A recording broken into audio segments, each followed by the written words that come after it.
Okay guys, Merry Christmas. Ayun, kasama ko si Tulpo, nag-ihaw kami.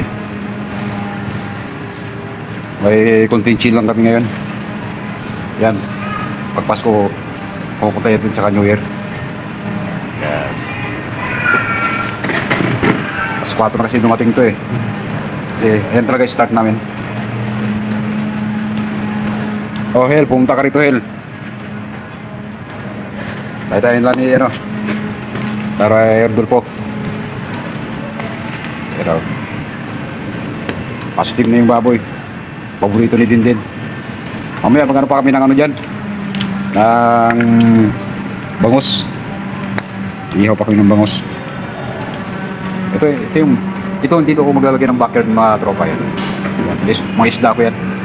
Kaya halaman ko, baka dito ko nilipat yung mga rintab. Kasi itong area to parang habang hindi pa ginagamit, nilinisan ko yan dito. Dito kami. Parang kuha mag-alaga ng beta eh. Bibeta ka ulit. Bibeta ulit ako eh. Dito kami mag-alaga.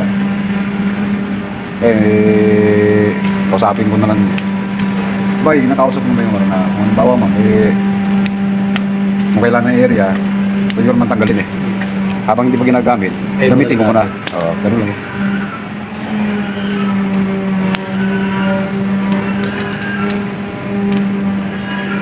Mutok bato.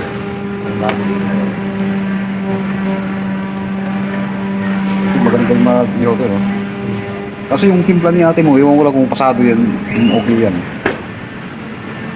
Kasi ako sana magtitimpla dapat. Hindi na. Sabi niya siya maganda. Kanina ko just bago natin sinalang, may iwa-iwa unti ito eh. Oo. Okay na rin siguro. Basta ganado lang kumain si Dindin. Ako kasi di ako mahilig sa baboy. Manok, pwede ba no? Yeah, isda. Siyempre tayo, nagkakaedad na ako eh. Minsan, tumataas yung BP mo. May sigarilyo ka pa. Kaya, kunting ingat lang.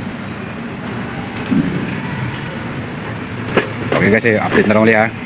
Naantay ko kasi yung mayroon akong kukuhain PKBM, galing kay Sir Lex.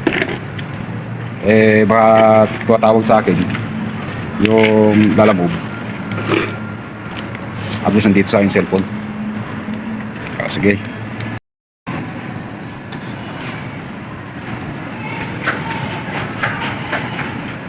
Sige. Bukan.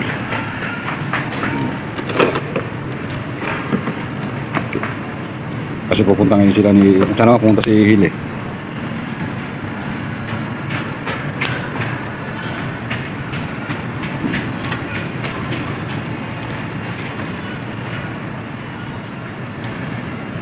Pero si ate mo nagkat yan to eh. Okay lang ba yan? Ano ito lang ito? Pwede nga dyan, ano eh, huli ng ikat eh. Ha? Huli na sana ikin na. Oo. Kaso maliit din pala ito eh. Pero kung ito, Pwede, pahaba pwede. siyang nakababad. Pwede sana yun. Isang salakan lang siya na gano'n. Oo.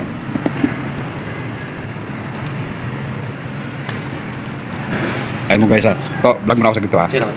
Ito yung mga isla ko mga tropa. Yan. Dito ko na siya yung katay. Para kahit paano safe. Itong area yung kabuuan na yan. Yan. Diba? Kaya kunting linis na lang dyan. Lilinisan ko na lang yan. Pati ito. Yan. Yan, maglalagay lang ako ng halaman dyan. Yung kabuuan niya. Tapos maganda maglagay ng mga isda rito. Total dito, lalagay pa naman ng metro to eh. Yung unit na ito. Wala pa nakatira dyan. Sa ngayon kasi ito, palo pa yung mga metro nila. Parang katulad sa amin. Yan. Yan, ito lang yung mga tropa yan. Ito lang. Dito kami umakyat. Dito ako nagtatanim. Yan yung labasan. Yan. Tapos yung unit namin dito sa taas. Yan. Yan, ito yung mga isda ko. Taas wala. Na-shutdown itong isa eh. Baka na-over ano to eh. Feeding. Yan ay may sakit na yun dati. Yung mga isda ko na tropa. Kaso lang maliliit pa ito yung sili ko. Yan. Malago na siya, di ba? Ito, ibang gamit namin dito. Pag hindi ko kailangan to, lock out lahat yan. Yan kabuuan mga tropa. Oh. Ito yung nasa pagitan ng mga building yan sa likod. Ito maraming pandamo. Medyo bubunutin ko pa to pagdating ng panahon. Siguro may iiwan ako dyan. Baka mamaya mahirap na baka ano ng mga ahas eh. Yan.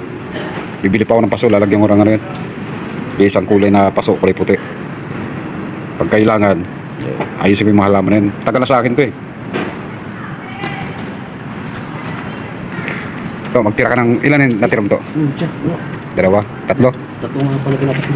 Yung maliit na lang iiwan mo to. Yan, sige. Okay, salamat. Buti naalala ko rin. Sa isip ko yung sinabi natin. Mamaya sisilipin ko sa taas, baka mayroon pang uling. Alam ko mayroon pang kunting uling din sa taas eh. Yan, ito yung kabuuan ng area. Ito yung likod namin yun. Yung may daswan na yan. Yan, kung nakikita nyo yan. Yan. Yan ang unit namin. Doon banda. Doon ako nagtatrib. Yan, ito yung area ng tropa. Ito yung pinakalikod namin. Yan, dito ako bumibili. Yan. Diba? Ito yung surkatan namin pag bibili kami.